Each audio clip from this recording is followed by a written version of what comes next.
அனைவருக்கும் வணக்கம். என் பேர் அக்ஷயா. நான் ஒரு கதை கூற வந்தேன். முகிலன் மாணவன் கீழே கிடக்கிற வீணாகிற பொருளெல்லாம் எடுத்து செய்யணும்னு நிறைய ஆசைப்படுவான். அப்போ ஒரு கோடை காலம் வந்துருச்சு.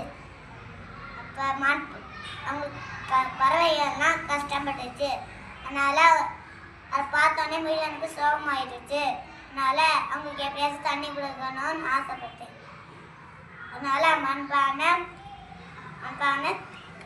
உயிர் குச்சி தேங்காய் ஓடு மூணையும் வச்சு கொஞ்சோண்டு மண்பானையில் தண்ணியை ஊற்றிட்டு இல்லை மூங்கி குச்சி வழியாக வர வச்சேன் சுட்டா. அப்புறம் அதை குடிச்சிட்டு எங்கே கட்டிட்டோன்னா ஊரில் உள்ள மரங்களுக்கும் இங்கெல்லாம் கட்டி வச்சாங்க. அப்புறம் அதை பார்த்து குடிச்சிட்டு போனாங்க. அதை பாட்டு டீச்சருங்கெல்லாம்